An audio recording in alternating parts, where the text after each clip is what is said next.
Welcome everyone to the Too Long Don't Listen podcast. Today I'm interviewing a very cool entrepreneur based in SF. So we're kind of joining the other side of the world at the moment because I'm in London, and I'm very happy to have with me Edward join the TLDL podcast. How are you, Edward? I'm great. I'm really happy to be here. And I'm happy that you're here too. So before getting into the details of your student and professional life, I have these ice-breaking cards. Usually I do them in person, but I'll pick one for you. So the question is, who is your role model? Ooh, that's a very good question. There's a ton of, I guess, random people I could name that are like cool, like tech or politics or business people, but I'm just going to be generic and say my mom. She has been through a lot, and like, regardless of what she's been through, regardless of what the challenge is, she just keeps moving forward. And, she was great raising us. She was great, I don't know. She's just awesome. So I look to her for perseverance. And so perseverance is really important in like startups. And so, yeah, role model. I don't think that's a generic answer. I think it's beautiful, and shout out to all the mothers out there. Mine has been very supportive of this podcast, and she listens to every episode. So I'm happy you said that. Shout out to moms. Yeah.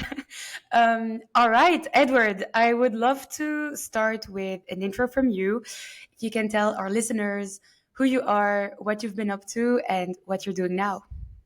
Yeah, 100%. So I'm Edward. I'm the CEO and a co-founder of DryMerge, which is a platform that does workflow automation. And what that means is it connects your apps to each other and makes them talk to each other. So you can say, hey, whenever I get a Gmail, right, from a customer, I want you to put it into a sheet. And I want you to say what they're asking. I want you to provide context from, HubSpot on past interactions, et cetera, et cetera. And it kind of keeps you organized across your apps, kind of helps you manage knowledge. Before this, I was a student, actually. I was a rising senior at Yale, and I had been working at Stripe. And so when I was working at Stripe, I started working at DryMerge, and I ended up dropping out to do the company.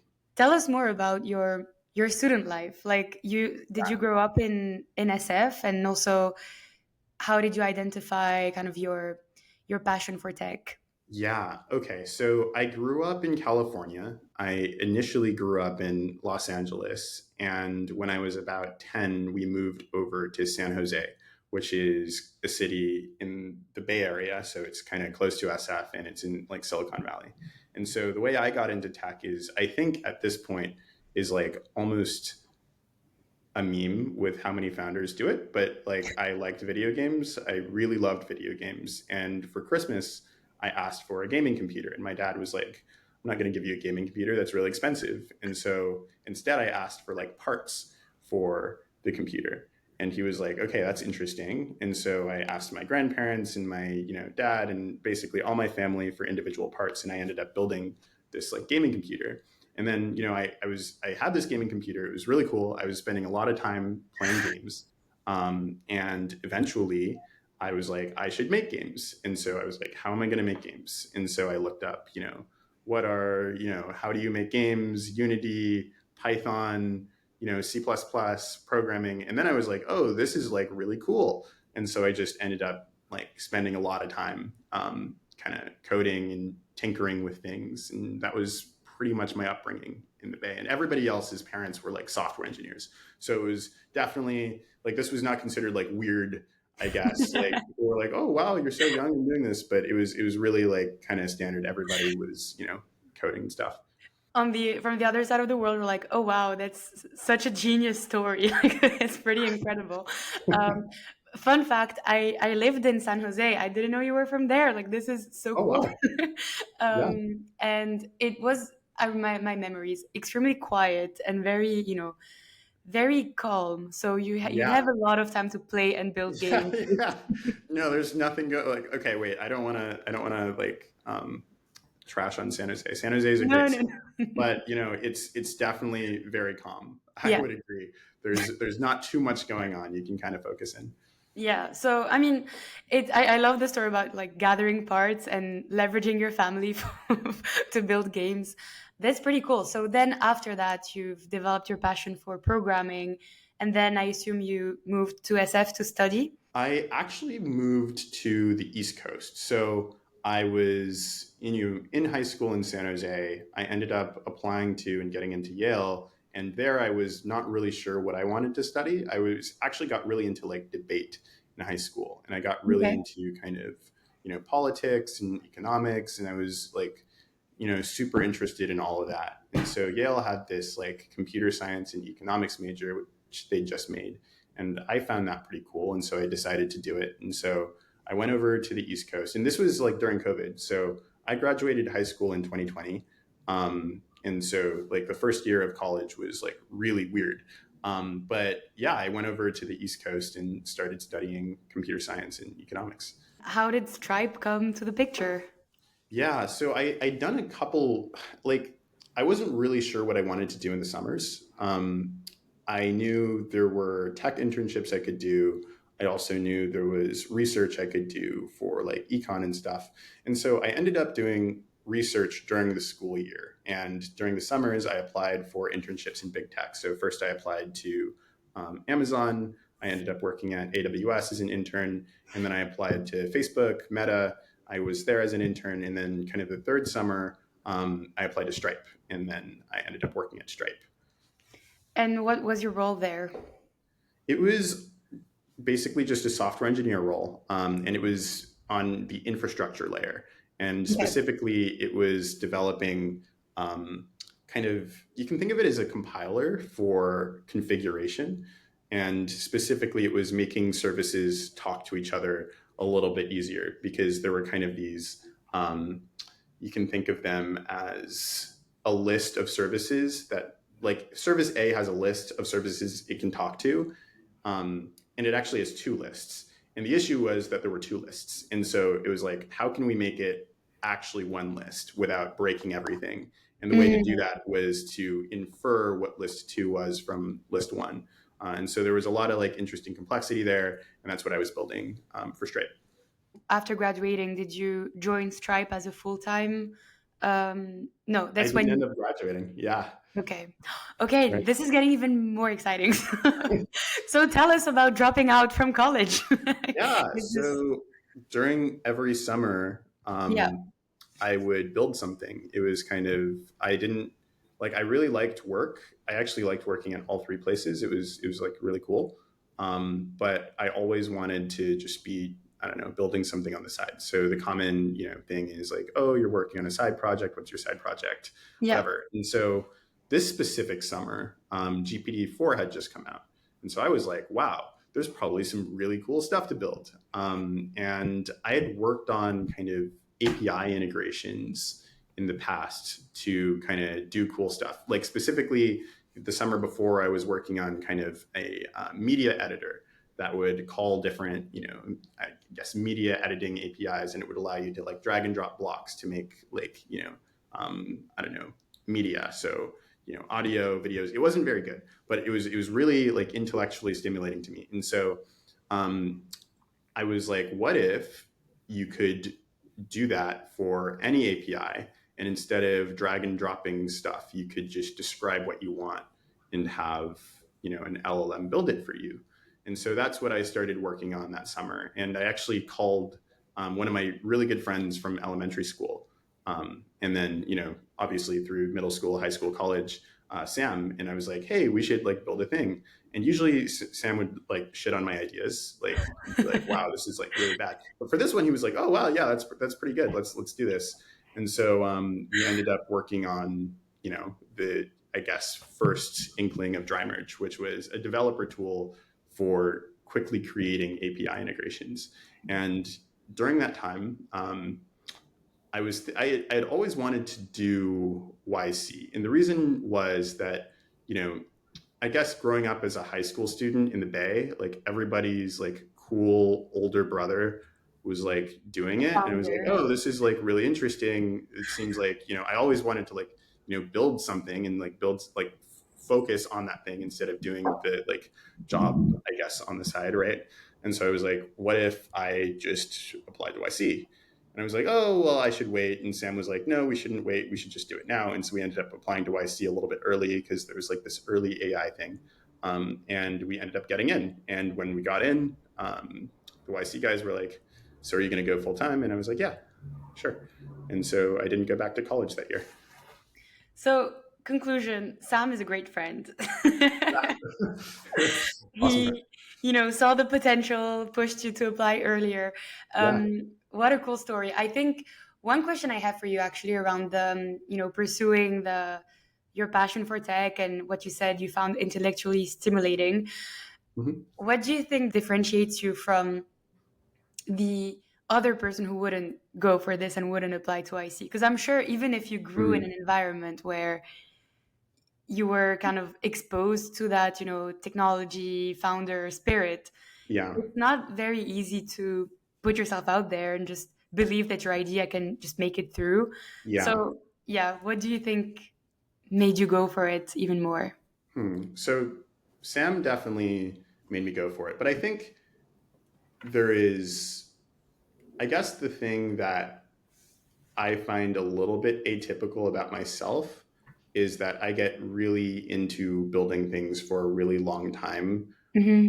with a lot of like almost like tunnel vision dedication. So I just really like making stuff. And so I'd spend hours after work, like, 5 or 6 hours, like after the workday from like, 5 or 6 until like 10 or 11, just building this thing. And then, I wouldn't stop. I did it the whole summer. And a lot of the time, it's easy to start and then you're like, oh, it's hard. And then you want to quit. Right. But I don't really like to quit when it gets hard. I just want to like make it. And so I would say just like dedication to making the idea a reality was definitely something that I guess came across in the application for YC, and then after that, sticking with it and continuing to do it as like a full-time business. Um, that's I guess it comes down to the perseverance thing I was talking Yeah. about earlier. But yeah, So, how do you feel about, or at the time, how did you feel about dropping out of Yale? Like, that's also could have yeah, been the other way around. Like, I need to persevere and get yeah, my degree, and yeah, then, yeah. That's a good point. Yeah, it was a little uncomfortable for sure. I had not imagined that my life would be, the dropout life at all. That was like not in my it was not in my plan. Um, and so I thought it was a great opportunity to build an AI company after GPT-4 came out because it was Mhm. going to be like this huge thing. And I was like, there's a very compelling why now, right? It's like the why now is, like intelligence just dropped via like an API. This seems like the right time to do something a little bit crazy.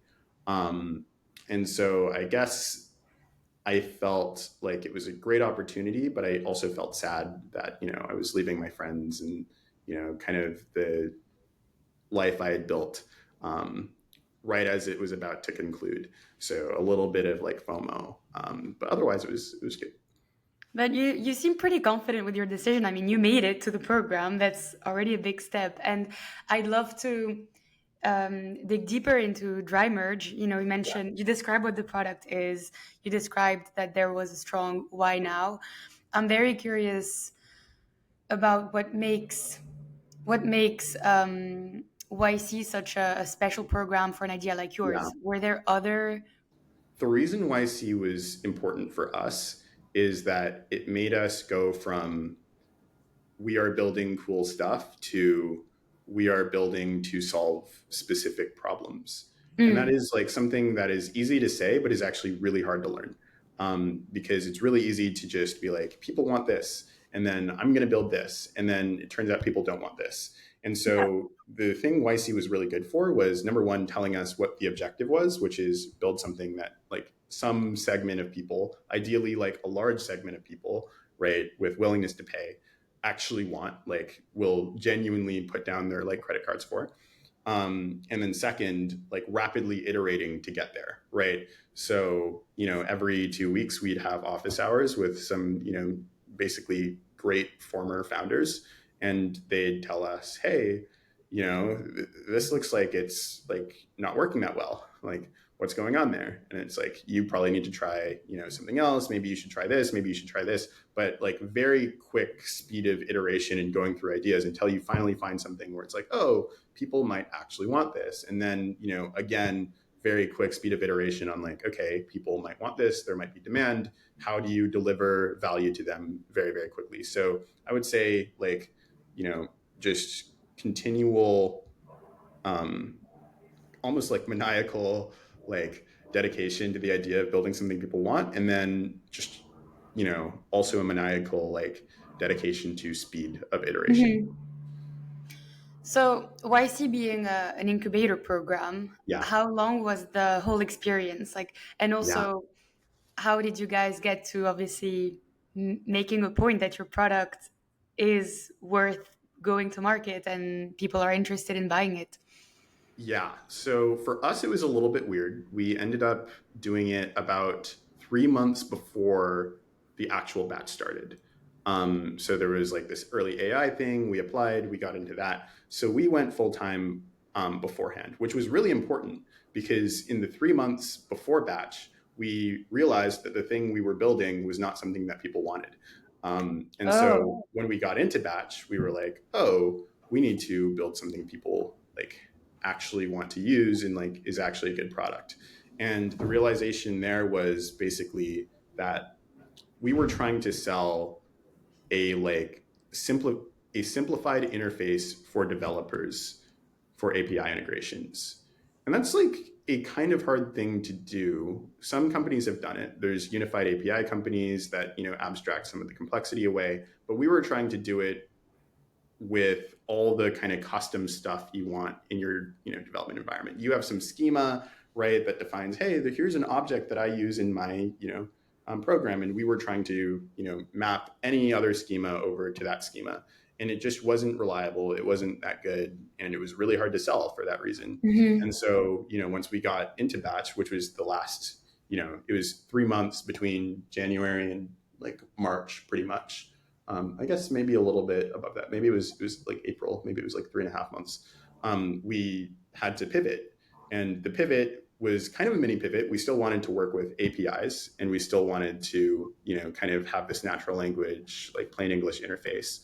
Um, and we ended up building the whole product like then. And when we launched it, people, like a lot of people, tried it out, and we were like, wow, okay. And some it was an awful product. Like it was an awful version one. It was really, really, really bad. It, like, I think it did like genuinely more harm than good in the world. Like we like Oh, okay. yeah, it was, What a it was way to sell an idea. yeah. But it showed there was demand, right? It showed that like people would spend hours like trying to get it working, right? Right.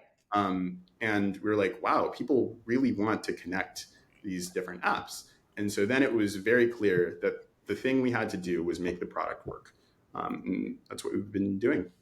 When you say people and these early adopters that you saw, Yeah. were they the most technical ones out there? Like, was it a developer friendly product that you understood quickly could be made also available to non-developers, people who just want to get shit done basically very quickly? Yeah. Yeah. The second idea, like the pivot, was actually away from developers. It was Right. towards people who had actually never programmed before. And Mm-hmm. the weird so during YC, we basically talked with our group partners, and they were like, okay, you guys are like straight out of college. You genuinely don't know anything, right, about how people actually work, right? And this was true, right? We really didn't know that much about like how work happened. So what we ended up doing was talking to like, dozens and dozens of kind of personas in customer success, customer support, and sales, Marketing. marketing. Yeah, exactly, right. And there wasn't like the reason we picked customer success. There were like we had a few like weird transition phases between ideas. We were like, maybe we should make vertical software for customer success, because a lot of the time, especially at like the enterprise level, implementation of Mm-hmm. enterprise software for a different enterprise is going to require some custom finagling and stuff. And we're like, maybe we can make that process easier. But we ended up talking to a lot of people, and the kind of common theme we found was, yeah, it's really hard to get our software to talk to this other software, to talk to this other software. And in our workflow, we need all of them to talk to each other, right? And it takes the IT team a lot of time to make a solution, and a lot of the time they don't make the automated solution we actually want. And so we kind of learned that there was like this huge portion of people who were just unable to do something that was like critical for both their jobs and then also the company's success. And the existing no code tools out there, like make.com, Zapier, et cetera, these were actually like really hard to use for non-developers, even though it was like kind of no code and marketed towards like people who weren't developers. They were genuinely like really hard to use. Like the vast majority of their users were actually people who knew how to code and program. Mm-hmm. And they used it because building integrations requires a whole bunch of boilerplate code that you don't actually want to do, so you can focus on like the logic flowing between things. And so Yeah. the idea transitioned to, hey, maybe we can sell kind of this app connectivity to people who don't really know how to code. And the idea is we can turn this, like the problem description, like here's what's going on with my life. And we knew the problem descriptions were definitely sayable because we had talked to dozens of people describing their problems. And we were like, if we can make it so that when you describe the problem, we can just, figure out how to build you the solution and then deliver you the solution within seconds, that could be like a really big thing. And so that's what we ended up focusing on. So we focused on like the non-technical persona. I find it so powerful that your idea, literally the successful idea, emerged during the YC program, and that it was talking to users and really understanding their pain points that helped you shift towards the right direction. So, Yeah. how would you describe Dry Merge today? Although you've already given us, what it serves, but I want to get more granular, and if you could give us like a very specific use case that you've seen quite successful across your customers at the moment. Right. Like, what is it exactly? What does it do? Right. So dry merge, at a high level, allows you to connect your apps with plain English. So you describe how you want data to flow between apps, Mm-hmm. right? And the way that works is there's a lot of stuff coming into, either your email inbox, or people are creating like new cards on Trello, et cetera, et cetera, et cetera. And you actually want that information to go somewhere else for maybe some other team, maybe your personal notes, et cetera, right? So it's kind of organizing information across these different apps. Yeah. And the killer use cases we find come with kind of big systems of record. So typically you might have an individual calendar, right? And on your individual calendar, you are booking meetings with a bunch of different clients. Now, in Salesforce, that's your team's source of truth, right? And so in Salesforce, your team wants to see the meetings that you have booked, right? Because that's relevant when they are going to talk to that same customer next week, Mm-hmm. right?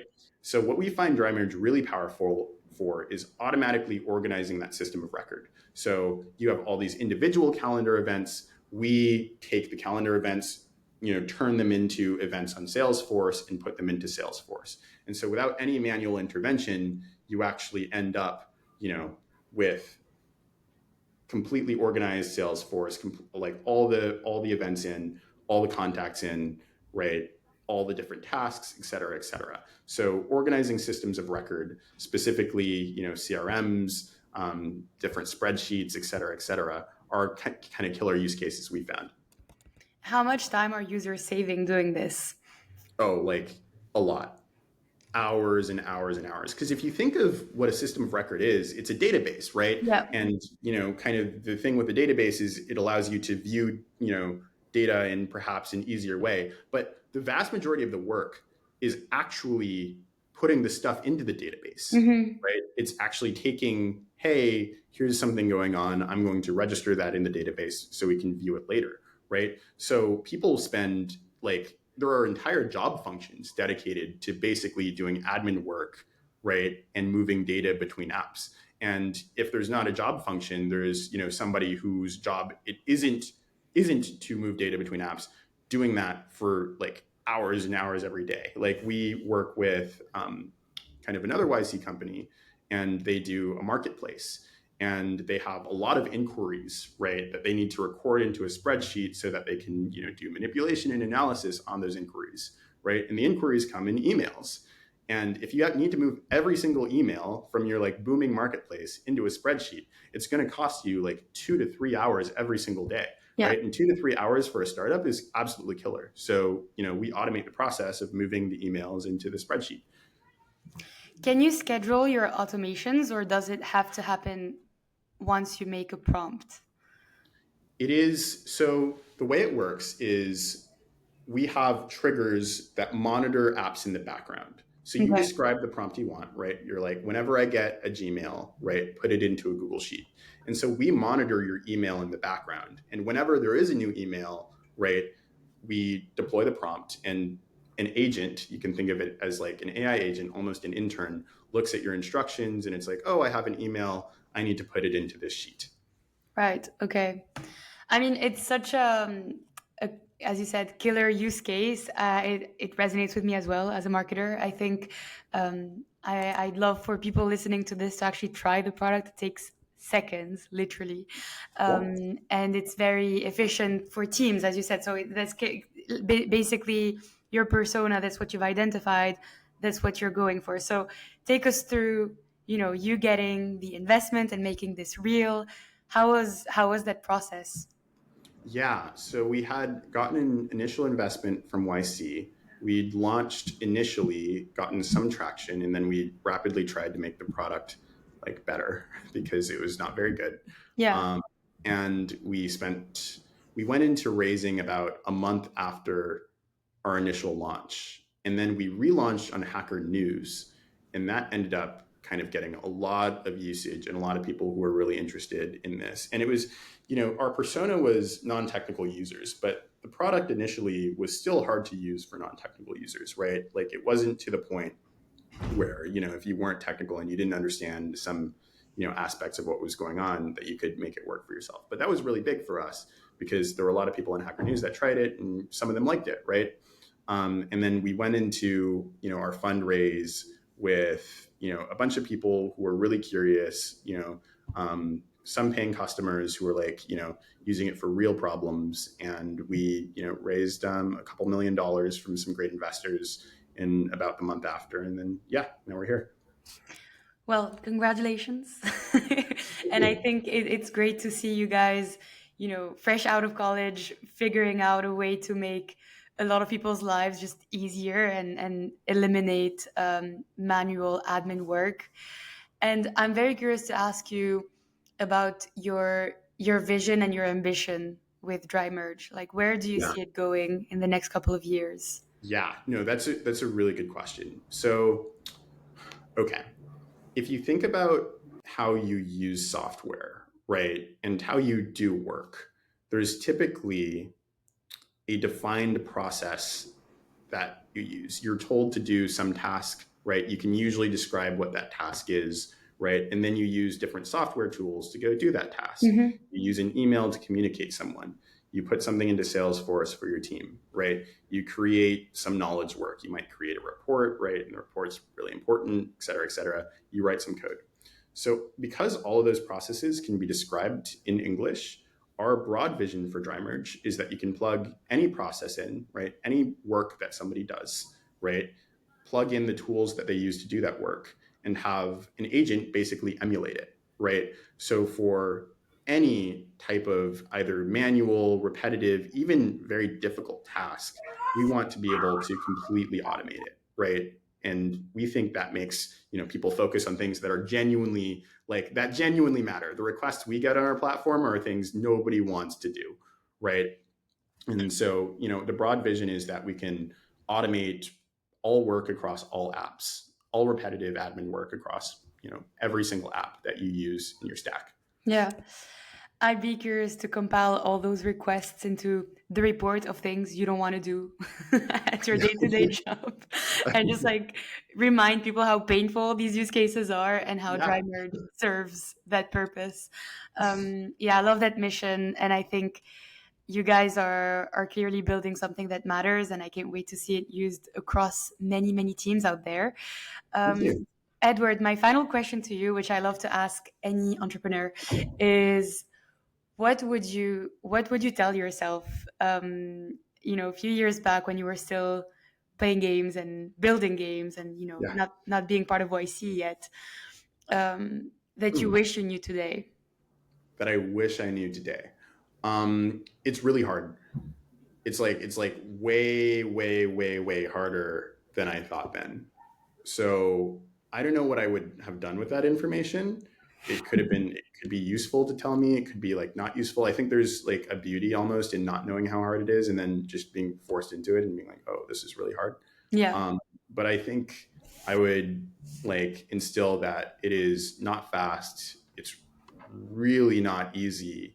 It is not a linear, way up. There's a lot of like times where it feels like nothing's happening despite all your effort. And yeah. then there's like really big payoffs, but it is not clear that you're going to get there right fast. So I just tell myself like, this is a good thing to do, but it's not going to be easy at all. Well, at least you know that now. Yeah. It's really good. So Like I did, like, and there's a ton of other hard stuff that I don't know yet, right? But I know that now I know that there will be more hard things, and I know what hard things look like. can you share, maybe, sorry, extra question, just Yeah. bonus. Great. What's the hardest thing that you had to do since you became a founder? I would say the first pivot was really hard Yeah, because when you initially start on an idea and you spend, I don't know, 5 months basically full time building something, you get yeah, really emotionally attached to that thing, right? And so realizing that this is just, it could be cool, but it's not something that is going to make a business work, and then being like, we have to tear that down and try something else. That was number one, emotionally difficult to do. Number two, with the time constraint in YC and having demo day a couple months away and having to fully rebuild the product, that was just like a really hard engineering task, and it was a really tiring one, and also something you know that I don't know. It felt almost fruitless at the time. It was like, wow, we mm, just tore all this down. Maybe we should have just tried harder on that, right? And then number three, hard interpersonally, right? Because when you're building a new thing and when you're under time pressure, right, you and your co-founder need to figure out exactly what you're doing, because you need to be aligned. You need to be working on the same thing, right? yeah. And small differences can blow up, and so you need to learn how to like work through those differences and like converge on something that both of you find like really appealing, that is also actually good, right? Because like it's easy to compromise and then compromise on something that is just like not a good idea because it's a compromise, but like genuinely pursuing truth, I think was really hard during that period. So yeah, that was very difficult. Well, thank you for sharing that, and thank you for being here and for doing this with me. I really enjoyed learning more about your founder story, and I can't wait to share it. Yeah, thanks so much for having me. This was a great interview. I had a lot of fun.